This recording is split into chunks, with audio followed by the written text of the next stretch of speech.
हम लोग chapter gravitation पढ़ रहे हैं। इसके प्रीवियस 3 वीडियो में हम लोग ने यूनिवर्सल ऑफ ग्रेविटेशन, उसके न्यूमेरिकल और उसका इम्पोर्टेंस पढ़ लिया है। आज जो वीडियो है इसमें हम एक्सेलरेशन ड्यू टू ग्रेविटी पढ़ेंगे। एक्सेलरेशन क्या होता है, इससे पहले मोशन के चैप्टर में पढ़ाया गया। Rate of change of velocity in unit time, मतलब 1 सेकंड में जितना उसकी वेलोसिटी में चेंजेज होता है, इंक्रीजेज या डिक्रीजेज, उसको हम एक्सेलरेशन कहते हैं। यहाँ पे जो एक्सेलरेशन पढ़ना है वो ड्यू टू ग्रेविटी पढ़ उस चैप्टर में बताया गया। तो एक्सेलरेशन तभी डेवलप होता है जब फोर्स लगता है। तो यहाँ पे जो एक्सेलरेशन डेवलप होगा वो ड्यू टू ग्रेविटी होगा। और ग्रेविटी यहाँ कैसे आएगी, तो ये जो अर्थ है, अर्थ के सेंटर पे उसका मास है m, और यहाँ पे कोई ऑब्जेक्ट है m, इन दोनों के बीच एक फोर्स लगेगा। इस फोर्स से जो है ग्रेविटी इंक्रीज होती है, या इस फोर्स से जो है एक्सेलरेशन आता है। उसी एक्सेलरेशन को हम ग्रेविटी, एक्सेलरेशन ऑफ ग्रेविटी या जी कहते हैं। तो gravity is acceleration gravity is acceleration by force between earth surface, earth and mass of any object. So let's start. Galileo concluded that the bodies of different masses dropped simultaneously from the same height hit the ground at the same time if air resistance is neglected. Galileo ने conduct किया, बताया कि अगर different mass के bodies हैं, उनका मास different है और उनको एक साथ सेम हाइट से अगर ड्रॉप किया जाए तो वो ग्राउंड को एक समय में, एक टाइम पर ही हिट करेंगे। लेकिन कंडीशन है कि उस एयर रेजिस्टेंस जो है वो निगलेक्ट हो। मतलब क्या, अगर एक बॉडी हमने M1 ली, एक दूसरी बॉडी M2 ली, दोनों को एक साथ इस अर्थ ग्राउंड पे हमने ड्रॉप किया, दोनों के पहुंचने का जो टाइम होगा वो सेम होगा। लेकिन कंडीशन है कि एयर निगलेक्ट है। If air resistance is neglected और नॉट टेकन, अगर हम एयर रेजिस्टेंस को निगलेक्ट करते हैं या उसको टेकन नहीं कर रहे, ले नहीं रहे, काउंट नहीं कर रहे हैं, then the only force acting on the falling body is the force of earth.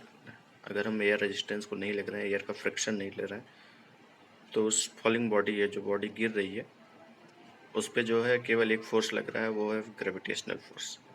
Earth surface जो है उस बॉडी को अपनी ओर पुल कर रही है। This force of gravitation of the earth is constant, वो जो ग्रेविटेशनल फोर्स है वो कांस्टेंट है। And the produce a constant acceleration, अगर फोर्स कांस्टेंट है तो जो एक्सेलरेशन प्रोड्यूस होगा वो भी कांस्टेंट होगा। Since this acceleration is produced by the gravitational force, मतलब यह जो एक्सेलरेशन आया, ये एक्सेलरेशन कहाँ से आया, ग्रेविटेशनल फोर्स से आया। So this is called acceleration due to gravity.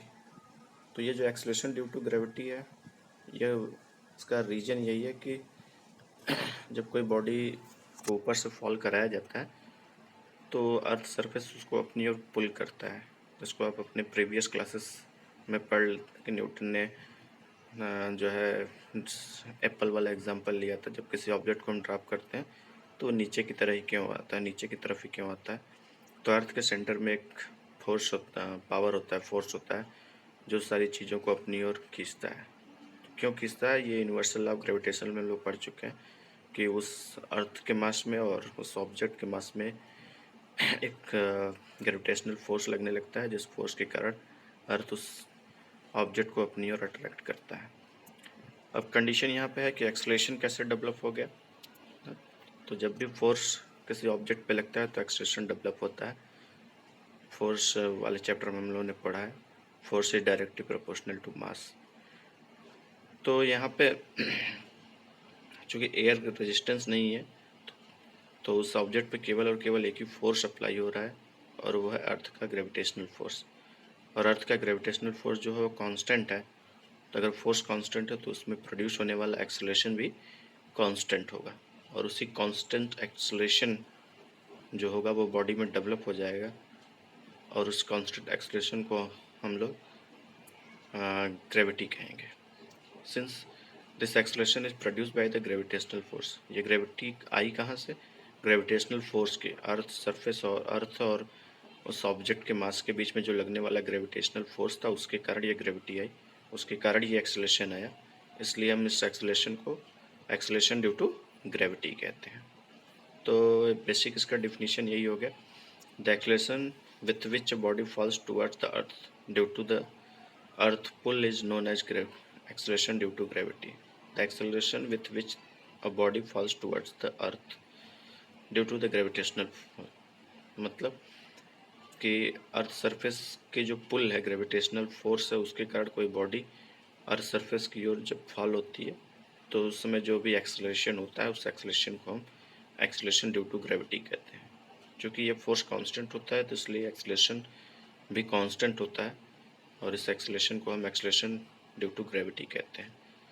इसको जी से, स्मॉल जी से डिनोट करते हैं, ये सिंबल स्मॉल जी, इसकी value 9.8 metre upon second square होती है। Somewhere its value of 10 metre per second for earth it is a vector quantity. कहीं कहीं इसकी value 10 metre per second square भी होती है और ये एक वेक्टर क्वांटिटी। अब इसका एक्सपेरिमेंटल वेरिफिकेशन कैसे करेंगे? तो इसके लिए रॉबर्ट बॉयल ने एक एक्सपेरिमेंट किया और उस एक्सपेरिमेंट के थ्रू उन्होंने ये प्रूव किया कि अगर एयर रेजिस्टेंस ना हो तो बॉडी पे एक ही फोर्स लगेगा और उसका ग्रेविटेशनल फोर्स होगा, जिसके कारण उस पर एक कांस्टेंट एक्सेलरेशन डेवलप होगा जिसको एक्सेलरेशन ड्यू टू ग्रेविटी कहेंगे। और बॉडी सेम हाइट से अगर ड्रॉप की जाए, डिफरेंट बॉडी डिफरेंट मास की, तो सभी बॉडी एक साथ एक टाइम पे जो है अर्थ सरफेस को हिट करेगा। तो this fact was verified experimentally by Robert boil.